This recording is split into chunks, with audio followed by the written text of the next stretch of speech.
उसका 1 अध्याय।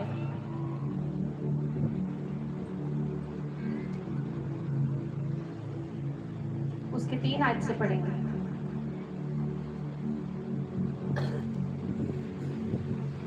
दानियल 1 उसके 3।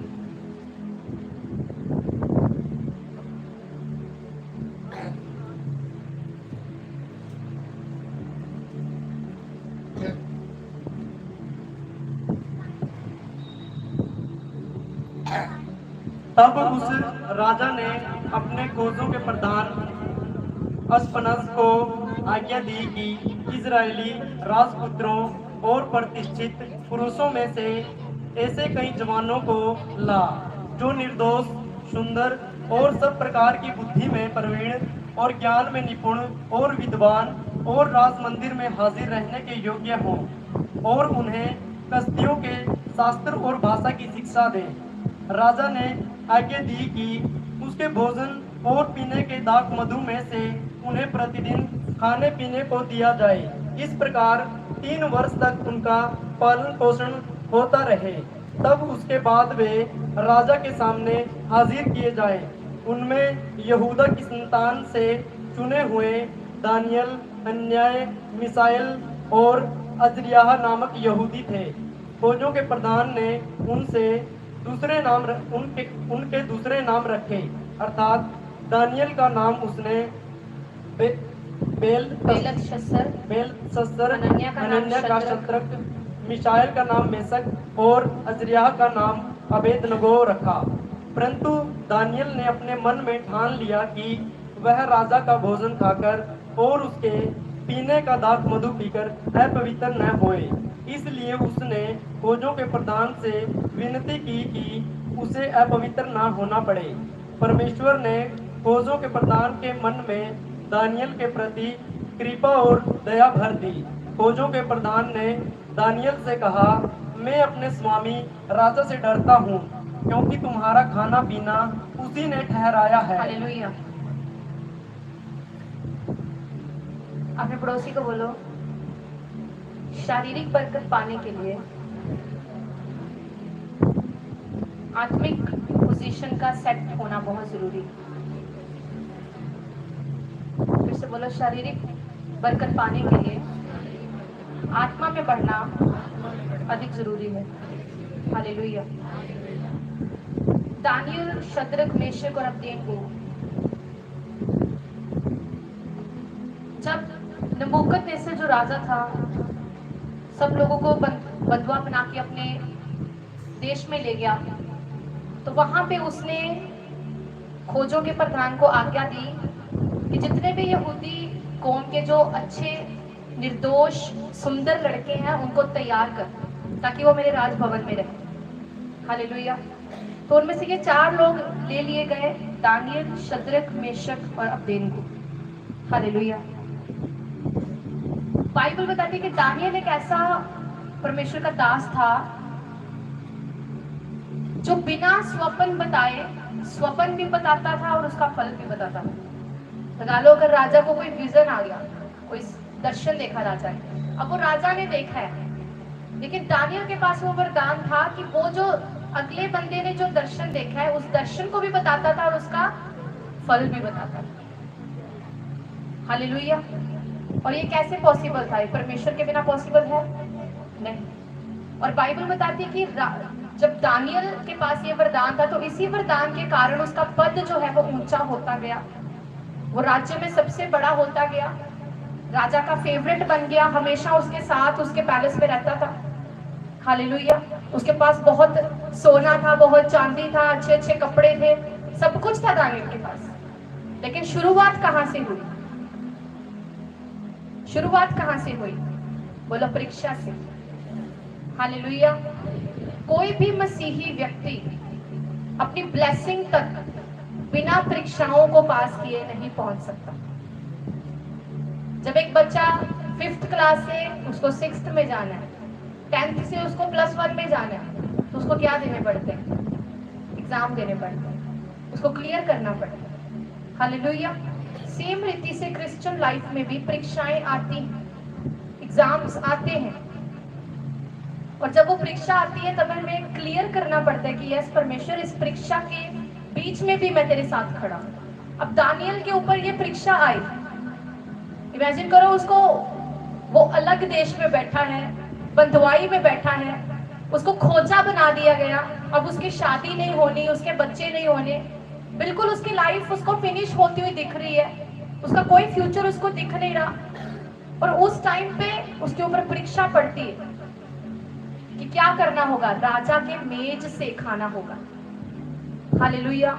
लेकिन दानियल ये बात जानता था, क्योंकि वो परमेश्वर को मानने वाला व्यक्ति था, वो ये बात जानता था कि अगर मैं इसकी मेज से खाऊंगा तो मैं क्या हो जाऊंगा, अपवित्र हो जाऊंगा, अशुद्ध हो जाऊंगा।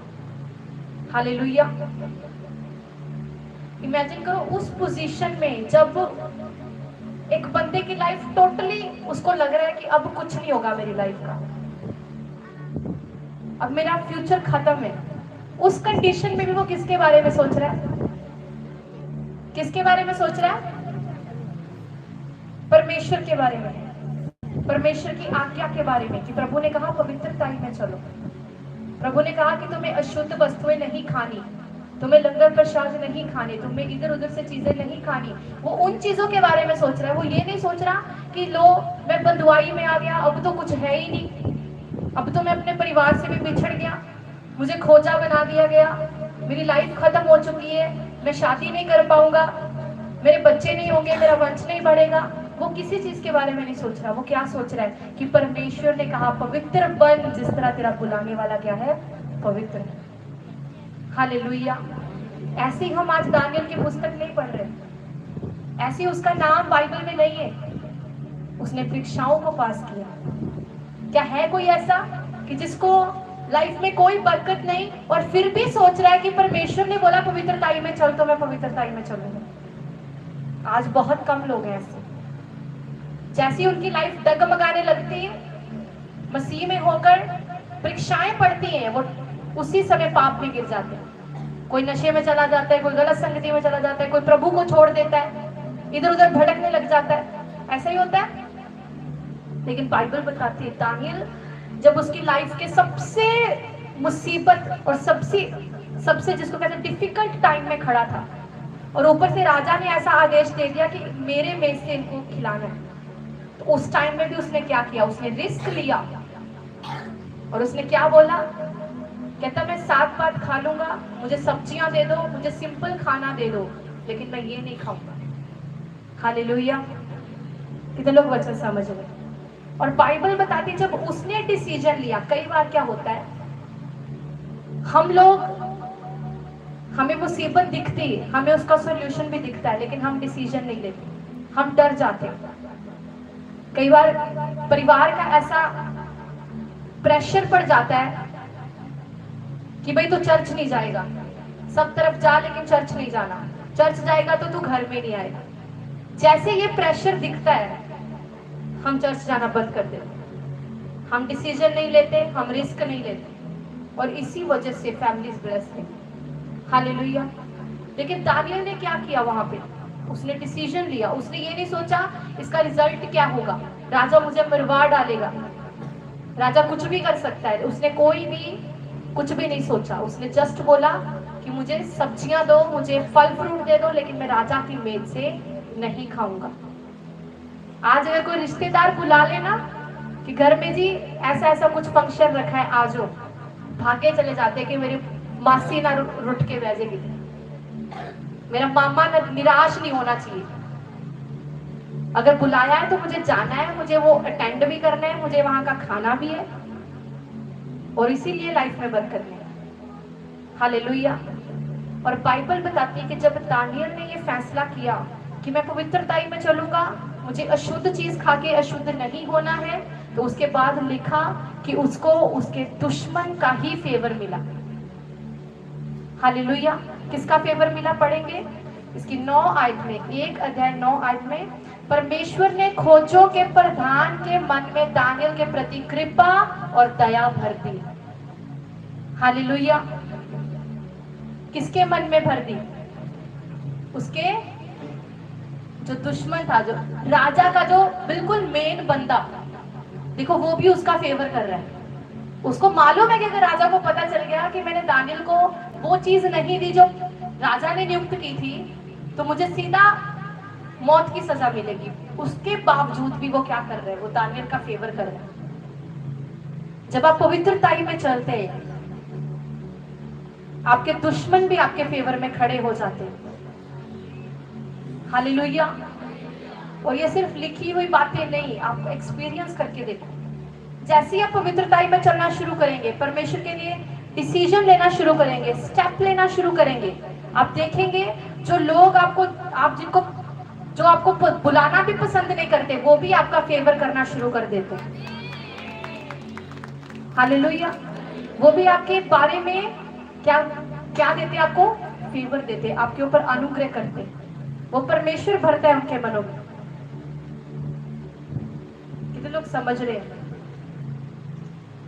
इसीलिए प्रभु ने बोला पवित्र बन जिस तरह तेरा बुलाने वाला पवित्र है। और पवित्रता सिर्फ व्यभिचार के केस में नहीं है कि अगर हम चैटिंग नहीं कर रहे, अगर हम गलत देख नहीं रहे, तो शायद हम पवित्रताई में टोटली आ गए। पवित्रताई में बहुत सारी चीजें, पवित्रताई के बहुत सारे लेवल्स हैं। अब जैसे जैसे पवित्रताई में बढ़ते जाओगे, आपकी बरकतें बढ़ती जाती, आपकी स्पिरिट उन्नति पाती, आपकी लाइफ चेंज होती है जैसे जैसे आप लेवल के बाद लेवल। अब ये जो लेवल था खाने वाला कि अशुद्ध चीज दानियल ने टच भी नहीं की, ये एक लेवल था पवित्रताई का।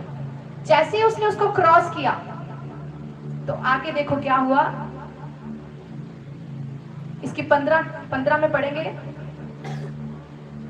10 दिन के बाद उनके मुंह राजा के भोजन के खाने वाले सब जवानों से अधिक अच्छे और चीखने दिखाई पड़े।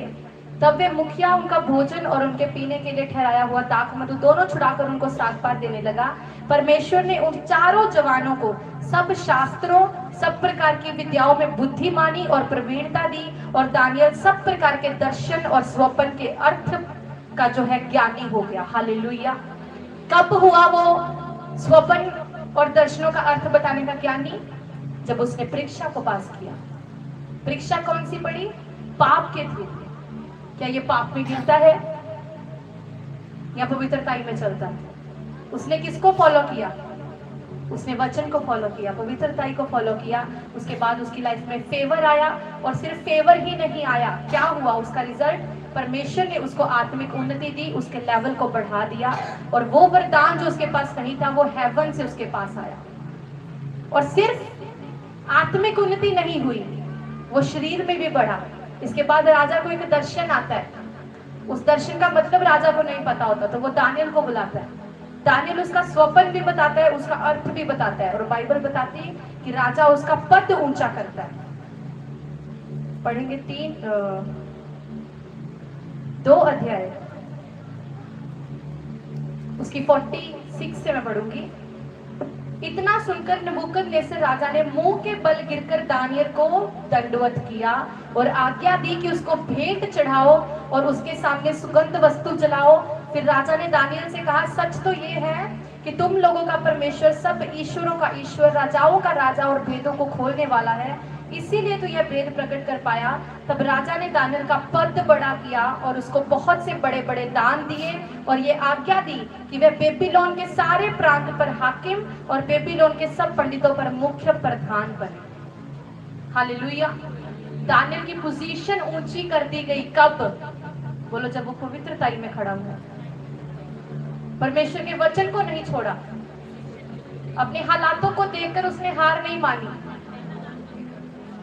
कि हालात कुछ भी कह रहे थे, लेकिन उसने वचन पर ध्यान दिया, उसने परमेश्वर पर ध्यान दिया। तो सिर्फ उसकी लाइफ में आत्मिक उन्नति आई नहीं, वो शारीरिक रूप में भी बढ़ा। उसको वो सारी ब्लेसिंग्स मिली जिसका उसने सोचा भी नहीं। हालेलुया। कितने लोग वचन समझ रहे हैं?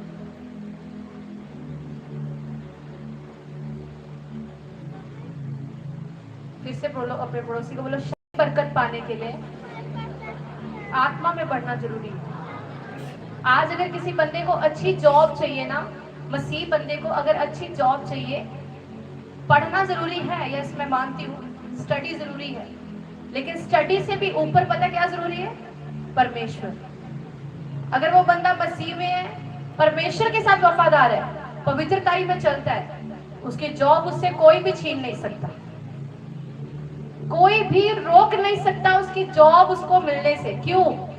क्योंकि वो स्पिरिट में सही चल रहा है। चाहे फिर वो पढ़ाई करे ना करे, पढ़ाई में चाहे उतना ध्यान ना दे, लेकिन अगर वो स्पिरिट पे ध्यान देगा कि मुझे हर चीज से बचना है, मुझे डिस्ट्रैक्शन में नहीं जाना, शैतान की बात को नहीं सुनना, पवित्रताई में चलना है, जो वचन कहता है वो करना है, और जब वो ऐसे चलेगा तो कोई रोक नहीं सकता, कोई ताकत रोक नहीं सकती उसको जॉब के साथ प्लस होने से। अगर एक मसीह व्यक्ति को गाड़ी चाहिए तो उसको फाइनेंस नहीं चाहिए, क्या चाहिए? पवित्रताई चाहिए। जब वो पवित्रताई में चलेगा, वचन पे चलेगा, फाइनेंस का इंतजाम करने वाला वो खुदा है, वो अपने आप इंतजाम करेगा और गाड़ी के साथ उसको ब्लेस करेगा। कितने लोग समझ रहे हैं? अगर आपको घर चाहिए, घर के लिए भागो दौड़ो मत, अपनी स्पिरिट को सेट कर दो, स्पिरिचुअल पोजीशन को सेट कर लो, वचन पे आ जाओ, हर चीज वैसे करो जैसे खुदा चाहता है। घर का इंतजाम करने वाला वो बैठा है, वो आपकी एनिमी का, आपके दुश्मन का भी फेवर आपको देगा। हालेलुया। तो लोग समझ रहे हैं। फिर आपको लोन्स नहीं लेने पड़ेंगे, फिर आपको कर्जा नहीं लेना पड़ेगा। आप देखोगे वो लोग जो आपके खिलाफ थे वही आपको पैसा देके जाएंगे और बोलेंगे चल घर बना, हम तेरे साथ। हालेलुया। वो जिंदा परमेश्वर है। लेकिन अगर हम घर के पीछे भागेंगे, फाइनेंस के पीछे भागेंगे, वो कहेगा भाग भाग, जितना भाग होता है भाग। क्योंकि सारी आशीष कहां से आनी है? कहां से आनी है? ऊपर ही से आनी है। हर उत्तम दान यहोवा की ओर से ही आना है, हर ब्लेसिंग खुदा की ओर से ही आनी है। हालेलुया। लेकिन उसको पाने का एक ही फॉर्मूला है, उसके वचन पे खड़े रहो बस। वो जैसा चाहता है वैसा चलो बस, और चिंताएं छोड़ दो, कैसे होगा कैसे नहीं होगा। बाहर जाएंगे, बाहर जाने के लिए अगर पैसा नहीं है ना, पैसे की तरफ मत देखो। पैसे किसने देना है? बोलो। अगर एक बच्चा घर में है, उसको मालूम है कि मुझे जो पैसा मिलना है मेरी स्टडी के लिए, या मुझे अगर कुछ चाहिए तो मेरा बाप मुझे पैसा दे सकता है, उसको ये मालूम है कि पैसा बाप ने देना है, लेकिन वो फिर भी पैसे के पीछे भाग रहा है, बाप के पीछे नहीं भाग रहा। बाप उसको कभी भी नहीं देगा। हालेलुया। किसके पीछे भागना है? बोला बाप के पीछे भागना है, परमेश्वर के पीछे भागना है, उसके वचन के पीछे भागना है। हर टाइम अपने आप को चेक करना है, मैं कहीं गिर तो नहीं रहा, मेरी लाइफ अच्छी है कि नहीं, मेरी स्पिरिचुअल लाइफ कैसी है। हालेलुया। कितने लोग समझ रहे हैं?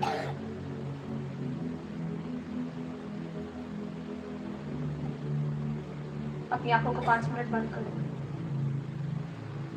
और बोलो परमेश्वर मेरी स्पिरिचुअल लाइफ को सेट कर दे।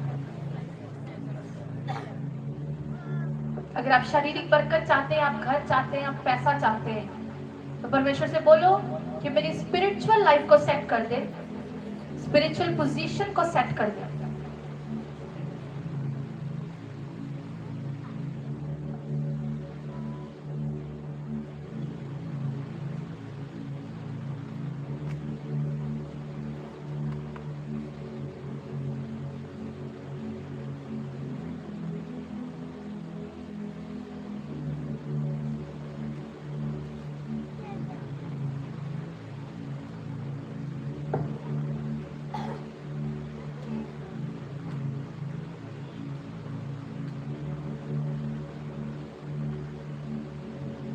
आवाज नहीं आ रही आपकी? मांगिए अपने हाथों को उठा के।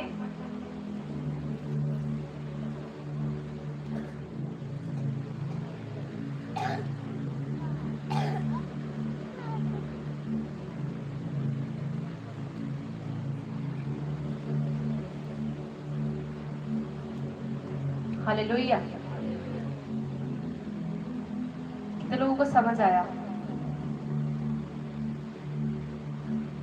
अगर घर चाहिए तो किसकी जरूरत है? हाँ, सुना नहीं मुझे। परमेश्वर की। हालेलुया। अगर गवर्नमेंट जॉब चाहिए तो किसकी जरूरत है? सिफारिशें नहीं डलवानी। ओके, लोग सिफारिशें डलवाने जाते हैं। ओ फलाने का मामा आई जी है जी, उसकी सिफारिश पवा लो। उसकी सिफारिश फेल हो जाएगी, लेकिन जब खुदा सिफारिश डालेगा वो कभी फेल नहीं होगी।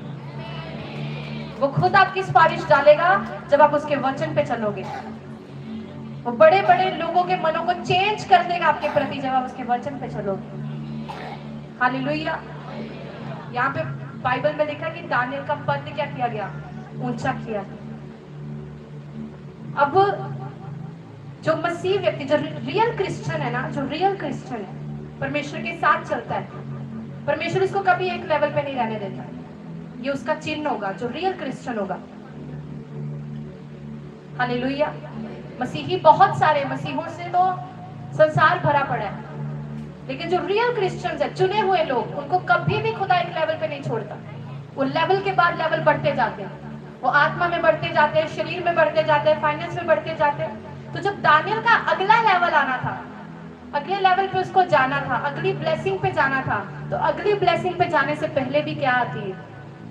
क्या आएगी? दानियल पे भी आएगी। निकालो 6 अध्याय।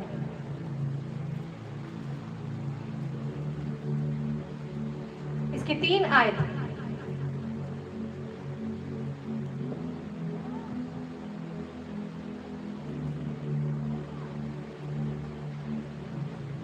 जब यह देखा गया कि दानियल में उत्तम आत्मा रहती है, तब उसको उन अध्यक्षों और अधिपतियों से अधिक प्रतिष्ठा मिली। वरन राजा ये भी सोचता था कि उसको सारे राज्य के ऊपर ठहराए। क्या सोचता था राजा? क्या सोचता था राजा? कि दानियल को सारे राज्य के ऊपर ठहराए। अब उधर शैतान भी देख रहा था कि राजा के माइंड में योजना चल रही है दानियल को ऊंचा करने की। तो उधर शैतान ने कुछ प्लान रचा। क्या रचा? कहता, तब अध्यक्ष और अधिपति राजकार्य के विषय में दानियल के विरुद्ध दोष ढूंढने लगे, परंतु वे विश्वास योग्य था और उसके काम में कोई भूल या दोष ना निकला, और वे ऐसा कोई भी अपराध या दोष ना पा सके। तब वे लोग कहने लगे, हम उस दानियल के परमेश्वर की व्यवस्था को छोड़ और किसी विषय में उसके विरुद्ध कोई दोष ना पा सकेंगे। तब वे अध्यक्ष और अधिपति राजा के पास उतावली से आए और उससे कहा, हे राजा दारा, तो युग युग जीवित रहे। राज्य के सारे अध्यक्षों ने, हकीमों ने, अधिपतियों और न्यायियों ने और गवर्नरों ने आपस में सम्मति की है। उन्होंने पंचायत बिठा दी दानियल के खिलाफ कि दोष ढूंढो, किस चीज में उसको गिराएं, क्योंकि वो गिरता नहीं था, उसमें कोई दोष नहीं था, रत्ती भर भी उसमें दोष नहीं था। तो उन्होंने पंचायत बिठाई, उसमें मेन बंदों को बिठाया और सलाह की कि कैसे इसको गिराया जाए। कहते ये अपने परमेश्वर के कारण ही मजबूत खड़ा है, तो इसकी व्यवस्था को छोड़ हम इसको किसी चीज में गिरा नहीं सकेंगे। तो उन्होंने प्लान रचा और वो राजा के पास गए और उसे बोला, आपस में सम्मति की है कि राजा ऐसी आज्ञा दे और ऐसी कड़ी आज्ञा निकाले कि 30 दिन तक जो कोई, हे राजा, तुझे छोड़ किसी और मनुष्य या देवता से विनती करे, वह सिंगों की माद में डाल दिया जाए। इसलिए अब हे राजा ऐसी आज्ञा दे और इस पत्र पर हस्ताक्षर कर। उन्होंने क्या आज्ञा निकाली? उनको मालूम था कि जो दानियल है वो क्या करता है, वो दिन में 3 बार प्रार्थना करता है। कितनी बार? सुबह, दोपहर और शाम।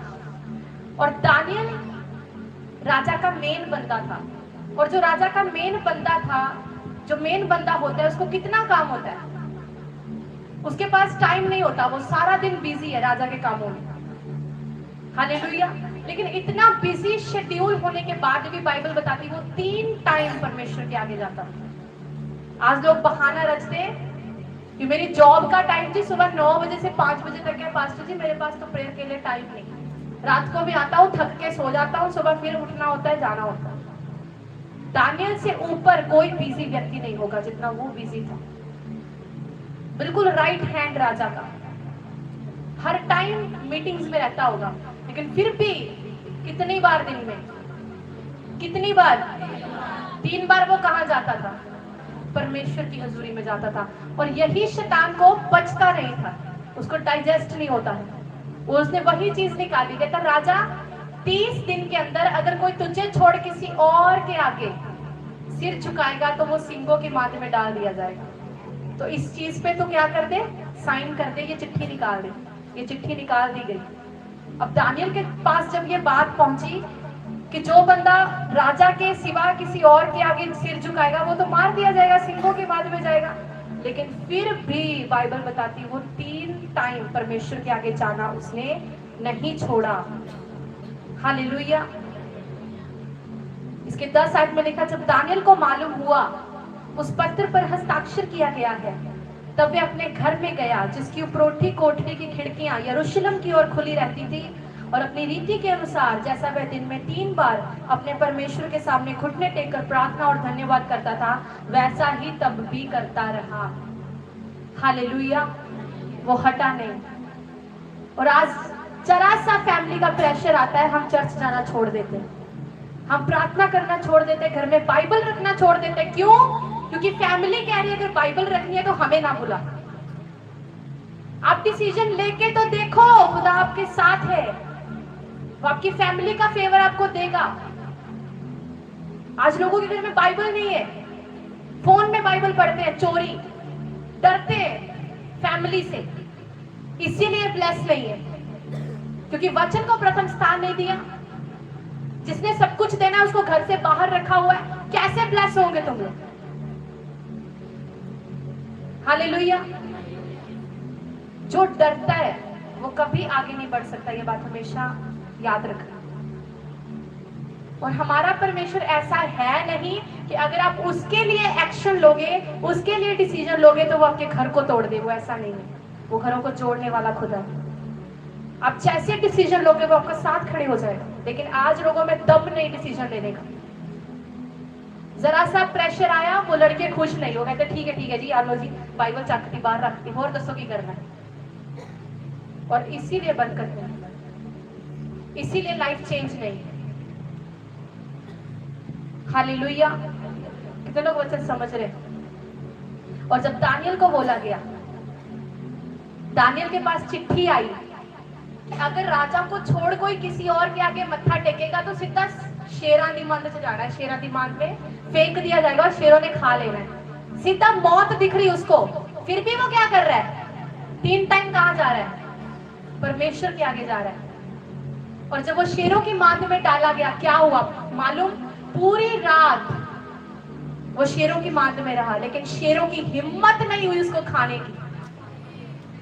हालेलुया। परमेश्वर ने शेरों के मुंह बंद कर दिए। तो आपकी फैमिली क्या चीज है? कितने लोग समझ रहे हैं? कैसा हो सकता है? और वो हिस्ट्री बताती कि वो भूखे शेर थे, न जाने कितने दिनों से खाना नहीं मिला था उनको। और जैसे ही दानियल आए, वो चुपके से बैठ गए उसके आगे, सो गए। पूरी रात सोए रहे। कौन है ये? और अगर दानियल सोचता रहता कि हाय शेरा ने तो खा लेना, चलो राजा के आगे चुक जाने। शद्रक मेशक अबदेनगो, इनको बोला गया अगर तुमने इस मूर्ति के आगे मत्था नहीं ना टेका तो तुम्हें आग की भट्टी में डाल दिया जाएगा। वो कहते डाल दे, हमारा जिंदा परमेश्वर है, वो हमें उससे भी बचा देगा। और बाइबल बताती आग उनको तिनका भी जलाने नहीं पाई। हालेलुया। लेकिन एक विश्वास की कमी है आज विश्वासियों के अंदर, मसीहों के अंदर विश्वास की कमी है। विश्वास के कारण वो डिसीजन नहीं ले पा रहे, विश्वास के कारण ही वो आगे बढ़ नहीं पा रहे। दानियल ने विश्वास के साथ बोला, कहता 10 दिन दे मुझे, 10 दिन, और 10 दिन के बाद तुम मेरे चेहरा चेक करना और इनका चेहरा चेक करना। मुझे 10 दिन 7 बार दे और इन्हें चिकन दे, 10 दिन के बाद तू चेक करना। ये क्या था? विश्वास था। हालेलुया। क्या ऐसा हो सकता है एक बंदा 10 दिन सिर्फ सब्जी खा रहा है, सिर्फ सूखी रोटी खा रहा है, और एक बंदा चिकन खा रहा है, प्रोटीन खा रहा है, लेकिन 10 दिन के बाद वो ज्यादा स्ट्रॉन्ग है जिसने सिर्फ रोटी खाई? ऐसा हो सकता है? ऐसा पॉसिबल नहीं। किसके लिए पॉसिबल है? जीसस के लिए। कैसा पॉसिबल है कि एक बंदा शेरों के सामने बैठा, शेर उसको टच भी नहीं कर रहे? किसके लिए पॉसिबल है? यीशु के लिए। हालेलुया। हम यीशु को तो मानते हैं लेकिन विश्वास नहीं करते, इसीलिए ब्लेस नहीं होते। कमी किसमें? बोलो पड़ोसी को, बोलो तेरे विश्वास में। जब दानियल को मालूम हुआ कि अच्छा अब तो मुझे शेरों की मांद में जाना पड़ेगा। आपको मालूम, वो रोया पीटा नहीं, वो चुप करके चला गया। उसने कंप्लेंट नहीं की कि हाय प्रभु मैं तो हजे भी तेनों मनना नहीं छड्डिया सी, इन्होंने तावी चक के मैनू अंदर सुट्टा।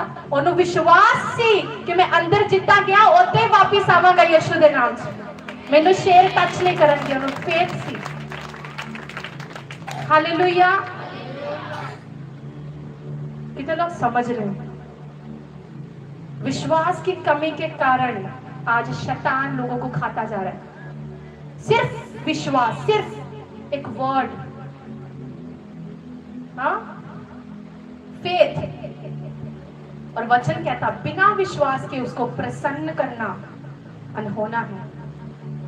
बिना विश्वास के उसको प्रसन्न करना अनहोना है। और फिर क्या हुआ? जब उसने डिसीजन लिया, वहां से वो वापस आया, उसके बाद क्या हुआ? देखो 6 अध्याय उसका 25। अब उसकी आत्मिक उन्नति तो हो गई, अब शरीर में भी उसका बढ़ना जरूरी है। तब दारा राजा ने सारी पृथ्वी के रहने वाले देश देश और जाति जाति के सब लोगों और भिन्न भिन्न भाषा बोलने वालों के पास यह लिखा, तुम्हारा बहुत कुशल हो। मैं यह आज्ञा देता हूं कि जहां जहां मेरे राज्य का अधिकार है वहां के लोग दानियल के परमेश्वर के सन्मुख कांपते और थरथराते रहे, क्योंकि जीवता और युग न युग तक रहने वाला परमेश्वर वही है। हालेलुया। ये कौन अंगीकार कर रहा है? ये एक राजा अंगीकार कर रहा है जो खुदा को जानता भी नहीं था, लेकिन जैसे दानियल की गवाही बनी, टेस्टिमनी बनी, वो प्रचार कर रहा है, कहता उसके खुदा के आगे डरते रहो और कांपते